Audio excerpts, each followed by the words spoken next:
Now we have the last video for section 2.7. Start from number 18.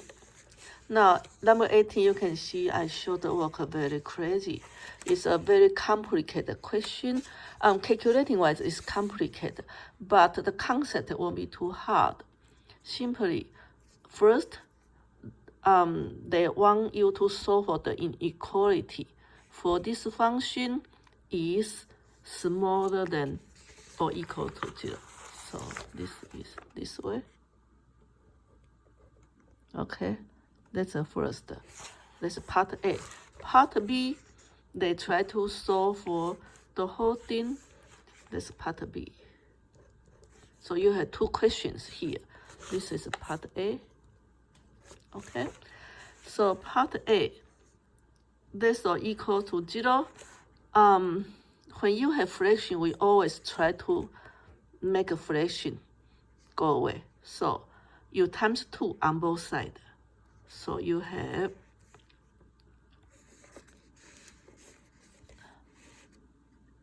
this one. What did I do? I do different way. Oh, okay. So because we start from a function, so if we want to find less than or equal to 0, we may pull out the common factor 2. So you multiply 2 inside. So you have 2 here, 4 here. Okay.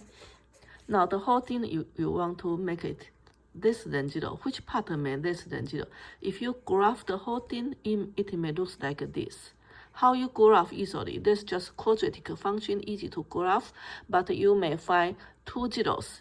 You solve for 2 zeros, and then you can graph easily. They didn't ask you to graph. Why graph? I don't know. Anyway, you solve for 2 zeros. How you solve for 2 zeros? If y equals to 0, then we use the quadratic function. Do you remember the quadratic function? X equal to negative b plus minus square root of, no space, b squared minus 4ac divided by 2a. Okay, you plug in all the coefficient to the formula, and then you find the 2 zeros. These 2 zeros, or right now we call it 2 key numbers. Then these two zeros will separate the whole numerator, become 3 sections. The number, the x value greater than this number, 2 plus 2x, 2 plus square root of 2x, will end up with the positive value of the y. And then here, the end behavior when x is smaller than 2 minus square root of 2. You can use calculator to approximate how big the number is. Okay, so it's about this location. And if the x value between these 2 zeros, you are going to have a negative y value. So if we want to solve for positive, no, not this one. What is the answer? We want to solve for smaller than 0. Then that's our answer, sorry. This is the answer.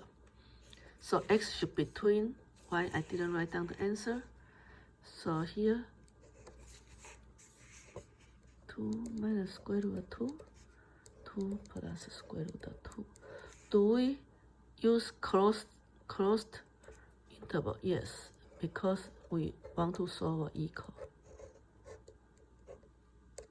Okay, closed interval. So this is part A. And the part B, we change the question to greater or equals to 17. Now in this case, we need to move this 17 to left hand side. Make sure we compare with 0. So after we move, this becomes negative 16, right? Negative 16, you may multiply 2 on both sides. So you can simplify to whole number coefficient. and then factor. After you factor, you find 2 zeros. So these 2 zeros will make a sorry.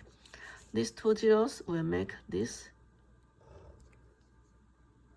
greater than x greater than 8, you have positive y value. Smaller than -4, you have positive y value. So that's your answer. And how you write down in interval notation. 8 or equals to a through infinity. Union -4 keep going to smaller to negative infinity. That's the interval notation. So I show all my work here. You can take a look. Okay? Oh, no, up to here only. All the work up to here. Here. Okay. Now the rest of part of the work is for number 19. Number 19, you have denominator and the numerator. Now the denominator guaranteed to be positive because square plus square. That's just for the extra information. If you want to solve for greater than 2, you still need to subtract 2. Subtract 2 and then multiply 1. 2 multiply 1, still 2. But this 1, you make it a fraction with numerator and the denominator the same. So this is 1. So by this way, you have same denominator. And then you just subtract, distribute the -2 to these 2 numbers. Okay, so there will be negative here. And then how you make the whole fraction be greater than 0? Since our denominator already positive, right? If denominator is positive, then our numerator need to be positive. So this is the numerator, 4x squared minus 2x squared. Our numerator need to be positive to keep the whole fraction positive. And then you try to factor, so you solve for 2 zeros, and then plus, minus, plus. So that's how your interval notation. Next one, y less than or equals to 4. Just the same way you subtract, but this time is smaller. That's smaller or equals to 0, and do the same calculation and simplify. Looks like your denominator already positive, and then your numerator already negative. So negative, positive, already negative. Therefore, no matter what type of x value, you are going to have the whole fraction guaranteed to be negative to 0, smaller or equals to 0. Therefore, all real number will be your solution. So that's your answer. You may write down your answer this way. All real numbers. Okay.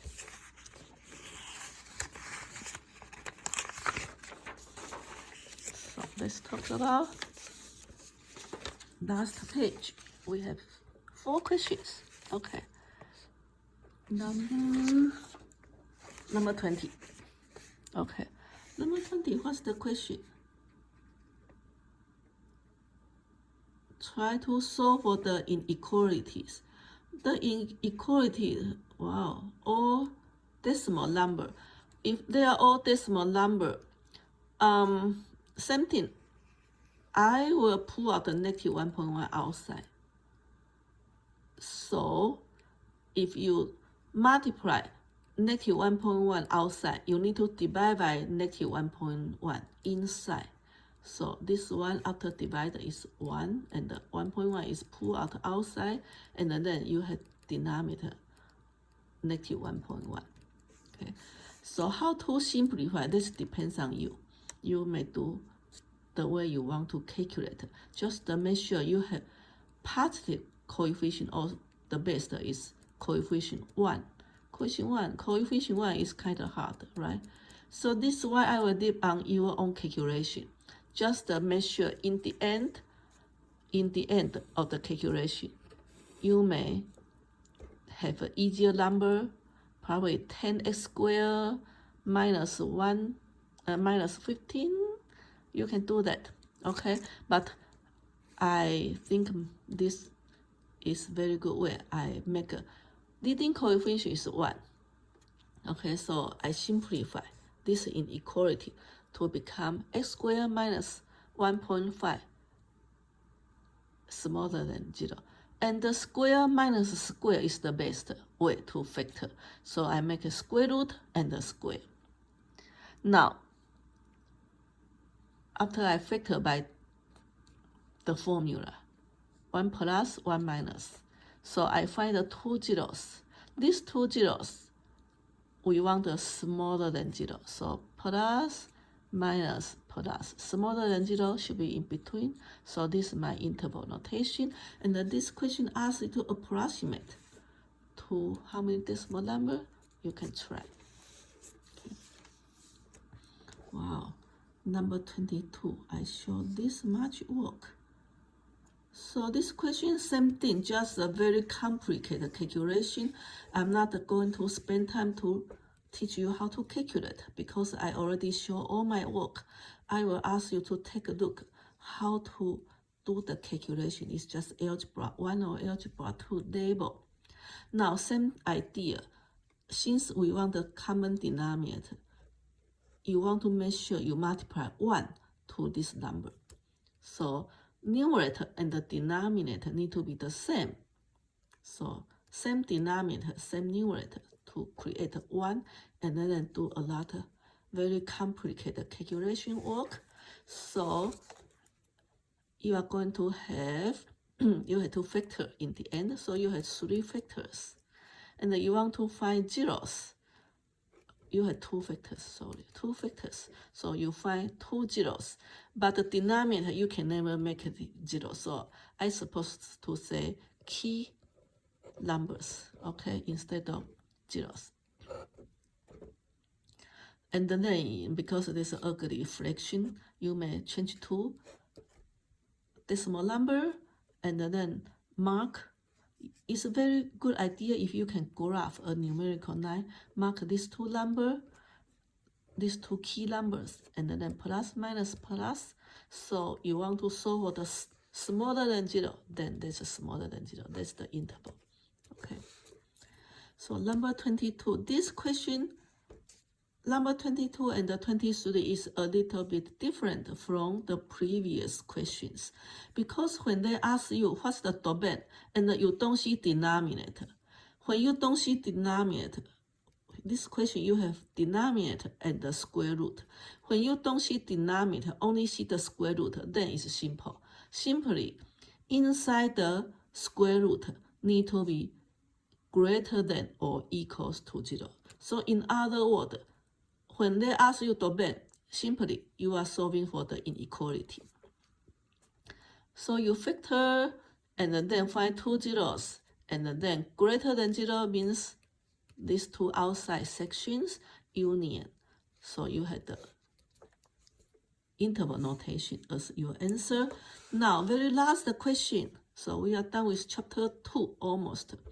Now you have denominator and you have square root. Keep in mind, inside the square root need to be positive or 0 to be a real number. But first, denominator cannot be 0. Okay, so first you take a note. X cannot be positive negative 8. Okay, so number 2, you want the whole fraction to be positive or equal to 0. Now, you have 3 factors, so you have 3 zeros, or we want to say 3 key numbers. 1, 2, 3. These 2 cannot be zeros, so we call it key numbers. But x equal to 0, yes. So right now we divide our numerical line to 1, 2, 3, 4 sections. And because the leading coefficients are all ones, so we can pretend that this x times x minus 8 times x plus 8. That's almost the same question, except this one cannot be 0. This one cannot be 0 because they are denominators. Denominator can never be 0. Otherwise, when you want to solve for the inequality, this is the same method of you have three factors multiplied together. So plus minus, what do you want? You want the positive. So from 8 to positive infinity, that's one interval notation. From 0, that's a close, because it's allowed to equals to 0, but denominator cannot be 0, so we make a parenthesis there. So open, close, open interval, close interval. We call this half closed or half opened interval. This is the whole open interval. Union together, this is the solution for the domain. So domain actually is an inequality. Ask you to solve for the inequality. So right now I'm done with chapter 2 class work. Thanks for your watching. And then we are done with chapter 2 right now. Bye bye.